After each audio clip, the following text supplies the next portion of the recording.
stuff, everything I feared have, those are not even fears anymore. You know what I'm Right. saying? That was nothing.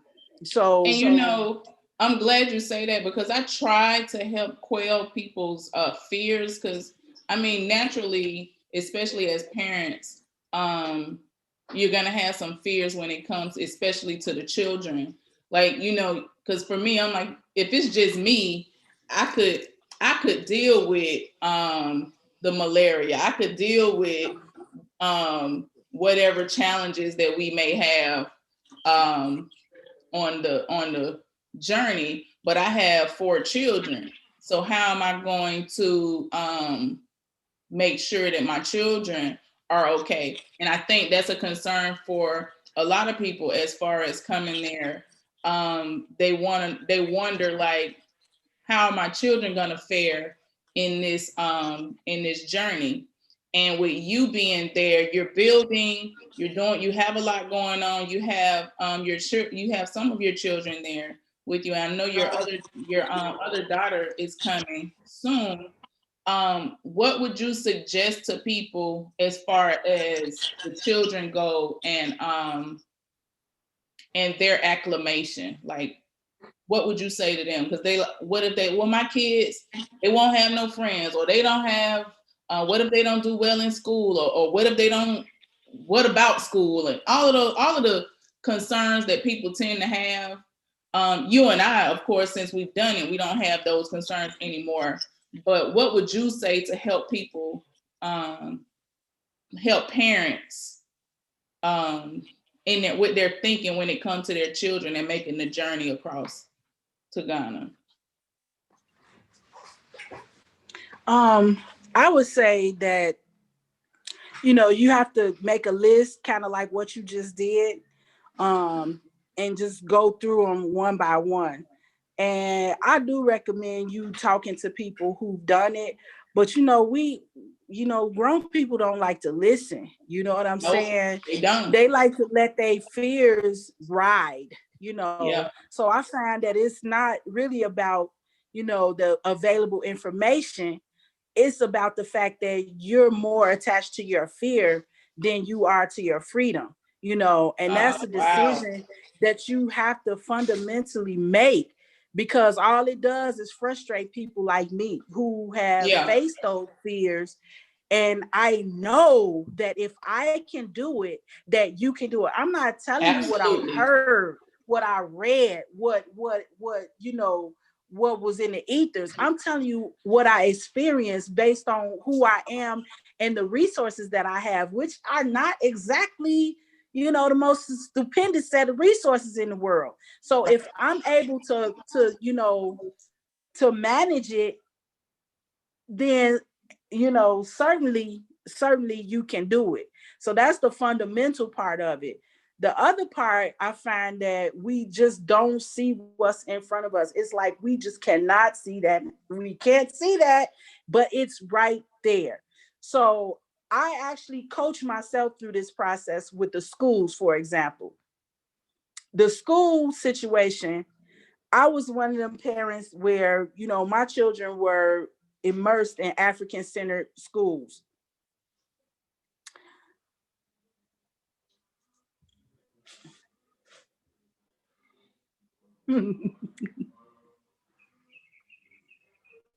I'm sorry, everybody trying to get my attention as soon as I know how um, it is. you know,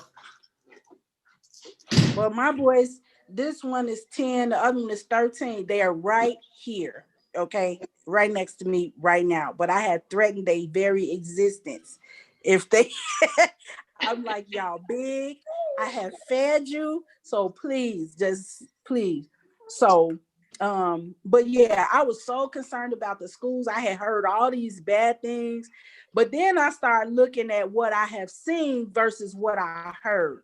right, And what I saw was that I've been in a Ghanaian family for 12 years. I've seen children leave junior high and senior high and come to school in America. And when they arrive, they're at the top of their fucking classes. I see that. I was Absolutely. a teacher. I went around teaching in schools all over Chicago, my media decoder program, and I saw the caliber of students that were coming from the continent. I went to University of Illinois, where I had Ghanaian and Nigerian classmates who were all, not some, not half, all killing the game All of them. academically. So I started Yeah, thinking about what I saw versus what I heard. And so I finally exactly. told myself, Cicely, look, the bottom line is this: even a public school in Ghana is not the worst option in the world. If that's all you can do, you know, don't let that be an excuse. But I thought to myself, well, none of their fathers or family members go to public school, so I definitely have to find a private school for them, you know. And they're all over the place. Pick one, okay? Um, Right. and you can always, And they're not right, expensive. you don't have to go to. And if you feel like you need to keep up with the Joneses and pay 10 or 20 grand for tuition, that option is available for you too. You can do Yeah, that too. so Exactly. that's You that's know, what I saw, and that's my experience with that. I have been more, you know what, as somebody who has been fully immersed in the African Center curriculum development and instruction, coming out of Chicago with pretty much the flagship African Center schools. um I am, I'm almost don't even want to talk about, the experience that my children are having in school over here, because it could put us to shame if we was into that. It could put you us to know, shame. so So I know exactly what you yeah. mean. So, you know, how did your children how did your children fare with entrance exams? One of them was basically, killed the game on day one. The other one, when he tested, they actually wanted to put him back a grade. And Really? yes, they That's not did. actually not surprising. It's not surprising No, to me. no, it wasn't. But what I told them is, I know parents had a tendency to be in denial about their children. I said, but I know this boy. It's nothing that you will teach that he won't learn. And I mean instantly. The day Right. hasn't come yet where I've seen him go through some type of instruction that he didn't understand.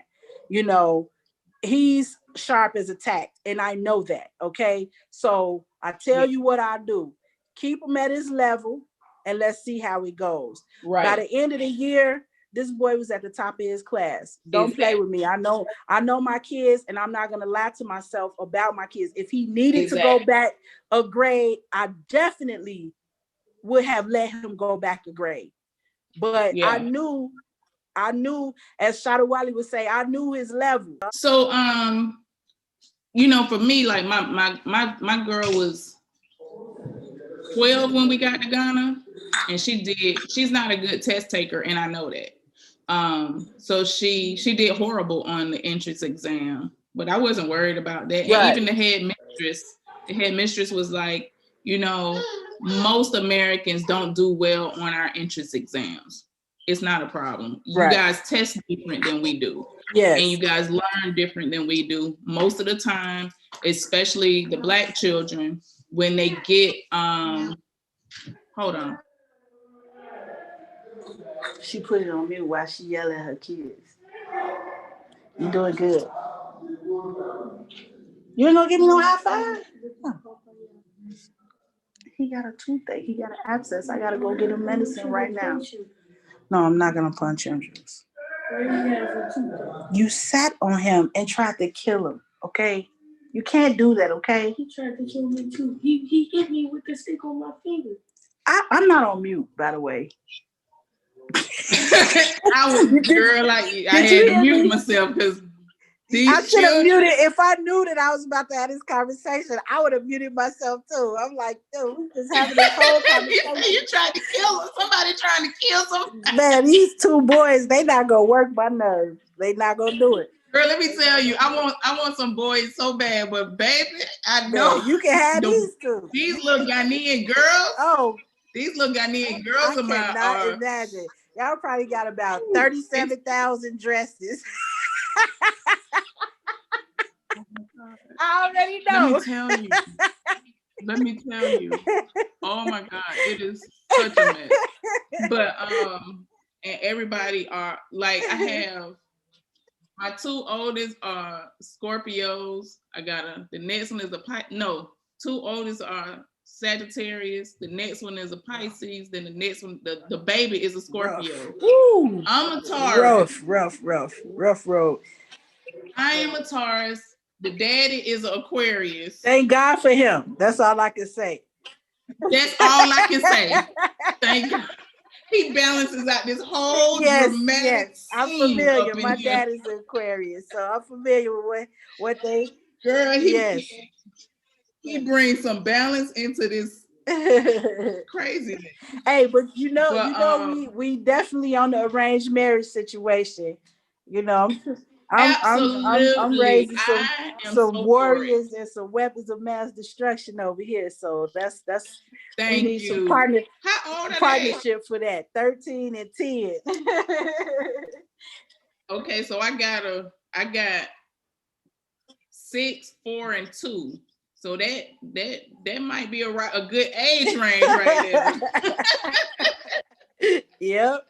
So yes, I want them to be Good. surrounded by, just black brilliant sisters, you know, Absolutely. and I just want them to be able to stand up to that and do their thing. And that's why I brought them here. That speaking of reasons why we came, my son, the oldest one was like, wow, because that age is very difficult. That 11, 12, 13 age is the hardest age to make a transition, and I have to give it to that age group, when they have to move around at that age. I have to give it to Yeah. him. He then came over here, made friends. He is just That's good. getting in where he fit in. He wasn't happy about it, but like I told him, But he got in where he fit in. the struggle that I have being raised in Babylon and then coming over here, I have problems that you don't even know about. You know what I'm saying? Right. Because you've been immersed in your culture for basically your whole life. So Right. it ain't no transition for you. You eat the food, you love it. You understand the some of the mores, better than I do. Sometimes they like, "Ma, this Ghana style right here," and they language, the language, the way they are picking up the language is much faster than me. So it's me that has more of the difficulty getting, it was Exactly. shocking for the older one. But I mean, he He just, adapted, right? yeah, I mean, he's the come off the ropes guy. You count him Yeah. out if you want to, but you'll be mistaken because he definitely not gonna stay on those ropes. So he had really, really shown out over here. I'm so proud of this boy, and I'm proud of the school Yeah. because the school. I laugh about them. My kids used to go to school like Bad News Bears in Chicago, pants sagging, straight to the garbage with their lunch, wasn't eating it, and they was just doing the Chicago public school thing. And they Yeah. came over here, they button up, belts on, clean, looking nice, you know what I mean? Just Yeah. you know, getting up early in the morning, doing their Yeah. homework. The lights might go out sometimes. They be up with a flashlight. They not playing at Okay. all. Thing that I noticed that has been very kind of like, I don't know, I don't want to say influential because that'll make it seem like I'm improved. But I have noticed that the Ghanaian parents are a lot calmer with their They children. are. And I was telling my sons that, because of course they talking mess about me real good because of that, right? And I'm like, but one thing I have to say, a mom will tell her son softly, go and brush your teeth. And you know what happens? He goes to brush his teeth. So our children, on the other hand, you know what I'm saying? The second time you say that and the third time, it gets louder and louder. And then it starts getting nasty, but it shouldn't even go there. Right. So I'm like, this is a situation where I'd love to just be like, go brush your teeth. In fact, I love to not even have to tell you Not that. even You have know to what I'm tell you saying? that. But at least let me say it one time. Right. Don't let me repeat it. Let me be like the other sisters around here you never really hear them screaming at their children, And so Yeah. one time we was at the doctor's office and I was getting on them about something. They probably was messing with his stuff in the office, anything. Mm-hmm. And, he told me, he said, just, remember that they are precious. And I was like, oh, snap, I had forgot. You know what I'm saying? Yeah. And it's that, I don't know the word for that, but it has been very impactful, on how I look at them. And you know what else, in the Islamic culture, that whole respect factor Mm-hmm. for the mom, Yeah. it's like it has just really me to the point where I'm like, I'm talking about. You know what I'm saying? That's what I'm, you know, unhindered love and respect, Yeah. And it's just something I had not been used to seeing anywhere, let alone in a family dynamic. And it's been very, I like to say, influential, but I Yeah. still yell and say I mean, expletives, sometimes. because But we come from a different uh situation. Because being here, yeah, it makes everybody, including the kids, anxious. Yeah, that's anxious true. all the time. So it's just like a hovering thing at all times. The Yeah, anxiety. I was telling a friend of mine, I'm like, we live in a big ass insane asylum. Like they just need to fly yeah, across with some lithium in the planes and yep, just release that shit into the atmosphere and get everybody calmed down. Like yeah. They probably do, they because I need can't to, see because no other explanation for why people not burning it up right now. That's But that's that's the only explanation. They putting something in the air to keep people docile. But it's just, for me, the parenting thing, I felt like it was easier in Ghana because I did have, like, you mentioned something earlier about being when you was on the plane. When I was on a plane coming to Guinea one time, and I was on the Ethiopian airline, so it was a lot of us on there. And initially, I got this little baby. I think my 2-year old, she was less than one at that point, and she was agitated. I was agitated, and I'm trying to not have her all over the place. And everybody on the plane within like my little vicinity, all of the women, some were Ethiopian, some were Ghanaian, some were one lady was like Cameroonian, but all of them were just like, oh, let her go. And then yes, next thing I yes, knew, the whole plane, damn near the whole plane was watching my baby. yes, One of the little Ethiopian girls was sharing her snacks with her, and then another little kid, she crawling yes. all around the plane, and they like, oh, mommy, take a nap. You look tired. And I'm like, how am I go to sleep with my baby Falling all over the crawling airplane. all over the place?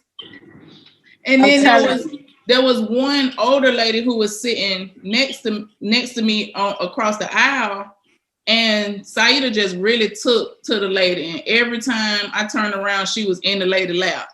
And I'm like, give a break. She's like, oh no, you relax. It's okay. Because you know how here it's just Yeah, they make you so, and then I'm like, wound up. I had to calm myself down. I'm like, Bakita, like, it's okay. First of all, you on a Yeah, plane, where they going?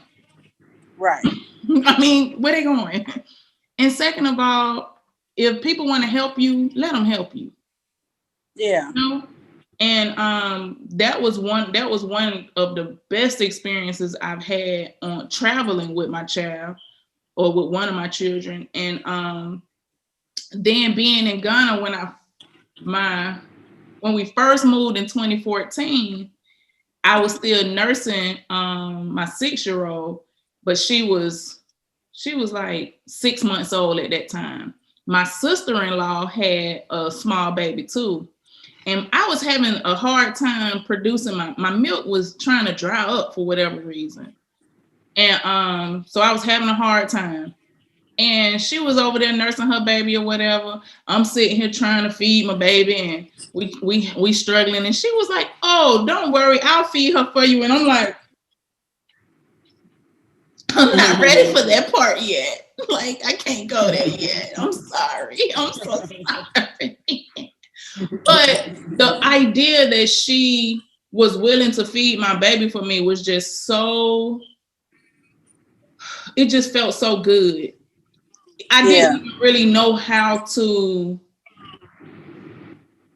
know what to do with that. Like, I Yeah. just was like, oh, thank you, but it's okay. And I looked at my husband and he was like, it's up to you. You can, Right. our mothers fed, everybody fed us.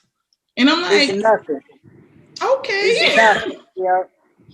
So, I think the whole it's a lot to take in, and I think sometimes it can even be overwhelming for people. Mm-hmm. It had been overwhelming for me at times. You seem to be doing really well adjusting to um, being in Ghana. It seems like you are doing a a really good job. Like, I think you're doing Yeah, really I good. got some training though, being in the Ghanaian community in Chicago for a long Mm-hmm. time. It's different in Chicago, but you still get to see some Right. ins and outs. And then I'm also I came with a family. I didn't come to play around. Right. I'm not hopping from pillar to post with nobody. Once a family extended themselves to me and I saw that they were, just beautiful people, loving people, hardworking people, generous people, I was like, duh, these Right. is my people right here. You know what I'm Right. saying? So, just really literally having them around is just like, it's like jumping in a bouncy house. You could fall and get up and jump again, and Yeah. you'll be okay. Yeah, So man. it's amazing. One of my elders came to check us out. She's like, "Let me come and see what y'all doing over here. Let me Yeah. get the eyes on it." She was like, "I see everything," and she was like, "Just relax." She was like, "Everybody don't have a Kofi." Right. I said, For "I real. know, And speaking right?" speaking of that, a lot of people they don't have a Kofi or a new like I Yeah, have, and yeah, which I believe has made our journeys a little bit easier. So I do know yeah. that you have a repatriation consultancy business. Um, why? It's budding. It's I budding. know We've it's, been helping. but We've it's been helping people come you over ha- here. you have it. Don't minimize your shit. Yes, ma'am. Yes, ma'am. We You doing the have work. you have a repatriation consultancy business, ma'am. Yes, I do. And I want you to tell the people what it is that you offer and how they can get in touch with you about that. Well, I work with Kofi, so they could get a little bit of Kofi, that comes with me, just a little Mm-hmm. bit, not too much, but it's enough to get you started. So basically, we're very selective. We been out there soliciting for people. It's people who gravitate to us, Mm-hmm. and we try to know them and learn as much about them, and then just try to do what it takes to smooth out their process. Mm-hmm. So right now we have a family here. And it's one of the hardest damn jobs I've ever had in my life. Girl, I know. Because you're responsible for your children. But when people are following your guidance to leave their habitat and come over here to a whole different place they've never been, they're really relying on you, for just basically, everything, their safety recommendations and, Yeah. food, health, everything. So it's a lot of responsibility. So it's not open to everybody because we're not playing around, and it's a huge expenditure of resources on our part. Right. Um, so if people feel, our vibe, which is very down to earth, we are not the sky bar people. We Right. are the ocean. We are the ocean people. We are very straightforward. Mm-hmm. Security is the top priority. Accra, compared to cities all over the world, is one of the safest places you ever want to be. Yep. But that don't mean we play around here Right. either. So we're all about trying to make the move as parallel as possible. Because there's so much mental work that the person has to do Right. to actually make it over here and to stay over here. Right. So we we're here, we're available. You can contact us on basically any social media, Twitter, Facebook, uh what's the other one, Instagram, Mm-hmm. Cicely McLennan, New African Image Makers. You could Google either one of them and get me. My phone number, everything is public. Kofi Boateng is, I'm rolling with him. So, Right. just contact me, and then we start talking and set everything up. But I did start codifying some of this stuff because I was tired of repeating myself. So that's Yeah. why I did the that's why I did the first steps. It's like, please read that first Do that and first. start on that. Don't waste your time because I'm not gonna let you waste mine. And I Right. don't like people to come in my inbox with 7 million questions that I've already answered, and then get mad at me when I say, okay, well, go look here. I've already done a video, or read this. This somebody already put this information out there, and then Right. they upset at me. Don't do that. Right. Just I don't get the think beginning. people realize that so many people contact us about the same stuff over Yeah. and over again. And it gets tiresome, for one, because people don't like to listen. You give people the truth. I mean, you got so much misinformation out there, but then you come to a person like me or you, we're gonna give you the truth straight up, no chaser, and then you don't follow that. You still go and follow some other bullshit that you heard somewhere else, and then you looking at Right. us like, oh, Right. but Right. why is this so much harder for me? Why? Because you didn't listen, Right. and I don't want to hear about it. Right. So, you know, Yes. Yes. people Tell ask me about me it. to go into that business. I don't want to. I will not go into that business because people don't like to listen. And I did see. I'm not sure exactly who you were talking about, but I have an idea when you were talking about people saying that people shouldn't pay for those services. Information. And I disagree.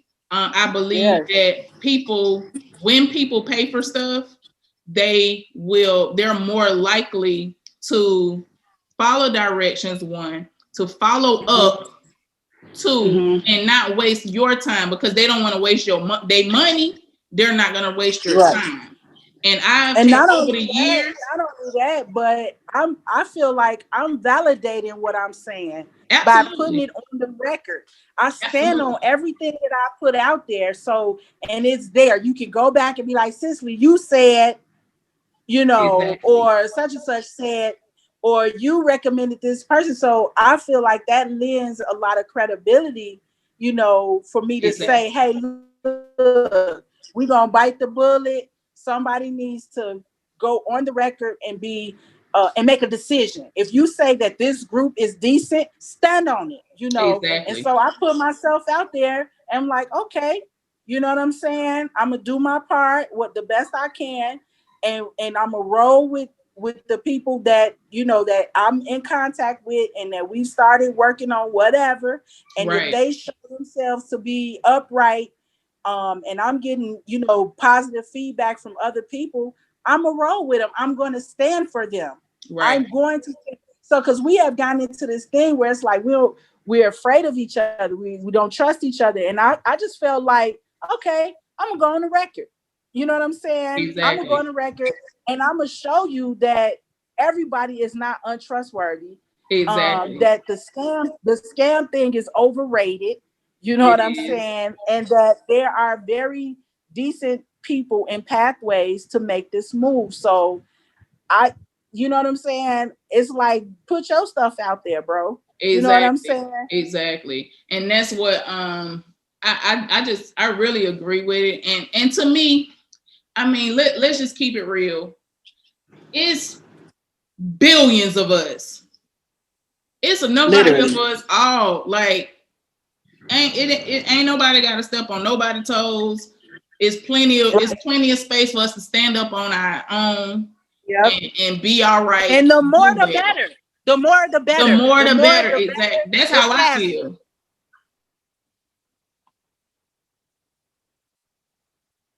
If you're, for lack of better words, shitting on somebody else's moves that they're trying to put in place to bring us over here, you're absolutely you're incorrect, you're off code, you in the wrong. I don't care how you want to call it, you out of Absolutely. order because Right. we're in a situation. We are lucky we have a home to come home to in the first place. But if we don't get our butts in gear and get over here and get to work and start building and doing what we got to do, who knows how long we will have that home. So if you're crossing me up over some petty mess about beginning stages of repatriation, it's like you actually are problematic. You know what I'm Right. saying? Right. And I've been real nice and I am real nice. You know what I mean? But I have to call it like I see it. I mean, that's the That's only way to do very it. problematic. Yes, that's very problematic because at the end of the day, it ain't even ego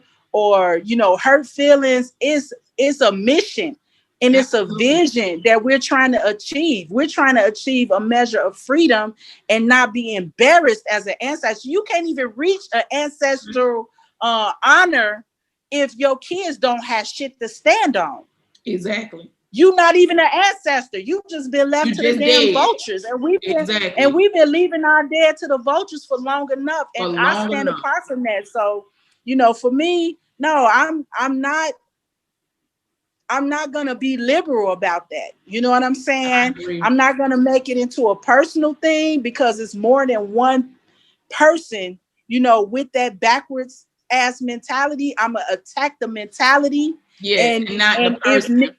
yes, I mean, if they want to get it on, we could get it on too. You But ain't got to get it I'm on.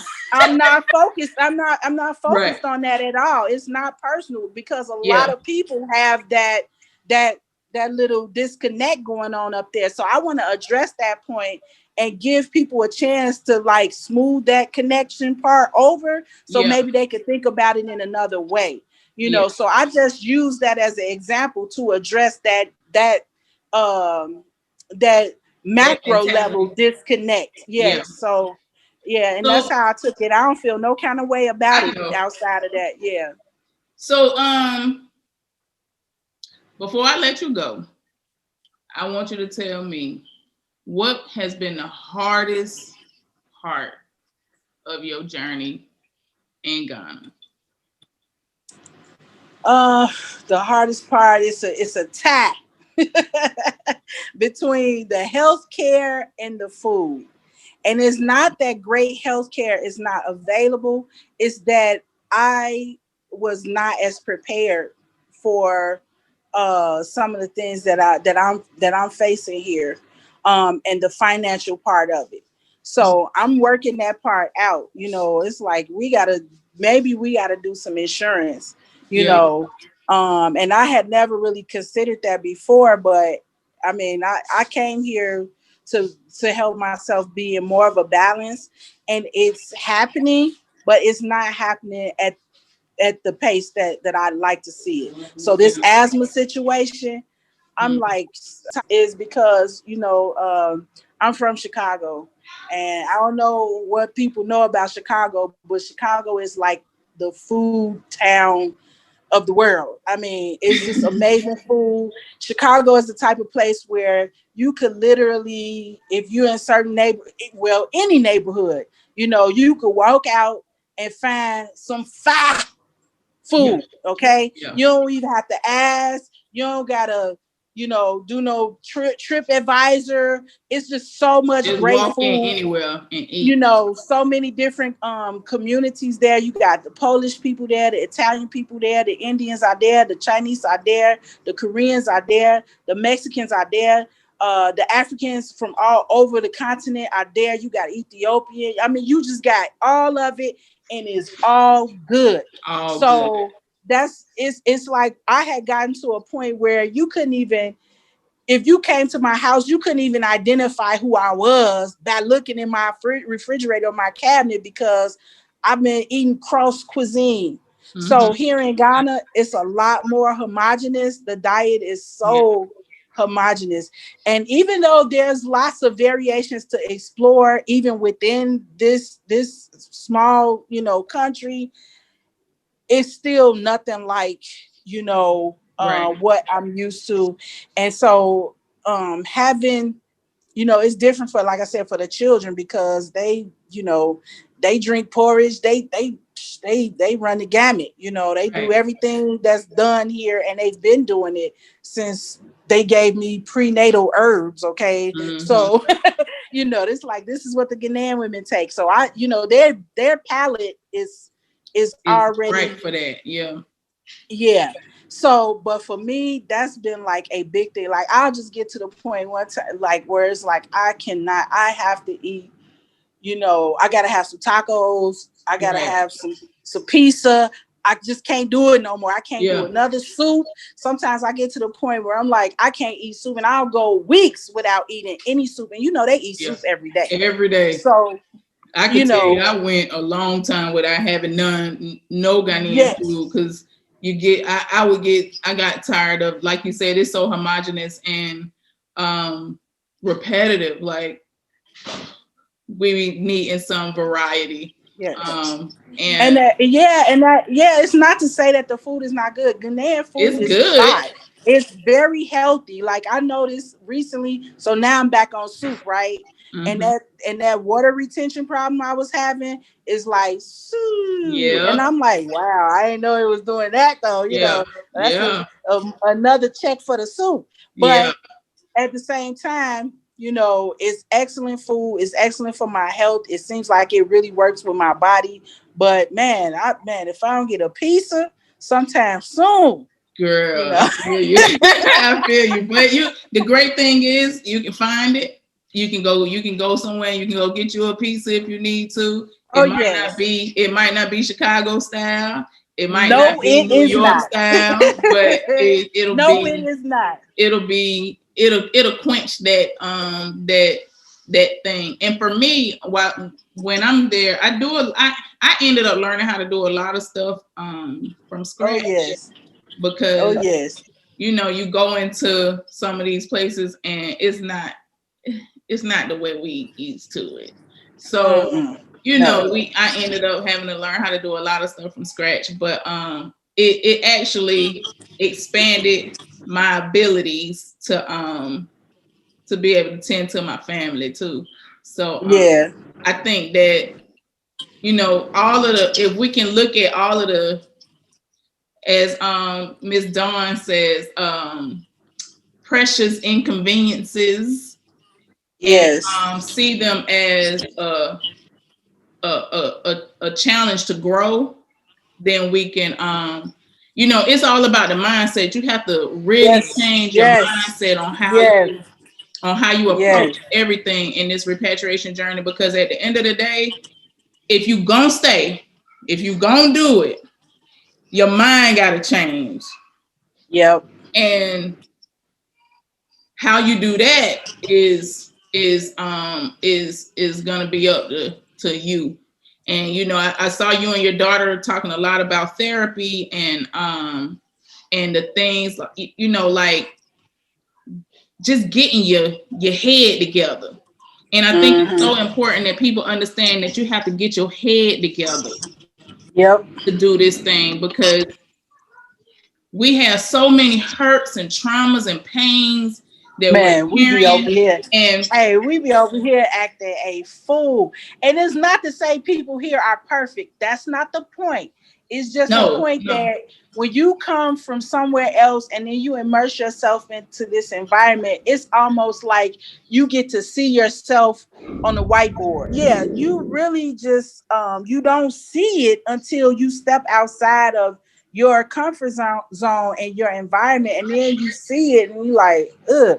Cause yeah, I have caught myself doing some wild stuff so many times that I just be like, okay, I'm like the kids. I'm like my son. I'm just about to go sit down by myself somewhere after I did that.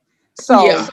I've it's had many not, moments like that. yeah, it's not like anybody is exempt from that. I'm not Yeah, exempt from it. That's why I talk about it, because I know about it, because I've been doing been there, done it.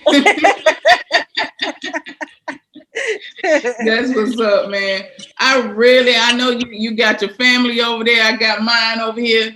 It's been really a pleasure to talk to you. I can't wait to Thank see you you so and much. hug your neck, and hopefully you'll Oh get your stuff that I sent you soon. But man, so excited! You know what I'm saying? I already had a dream about it and everything. you're so crazy. You going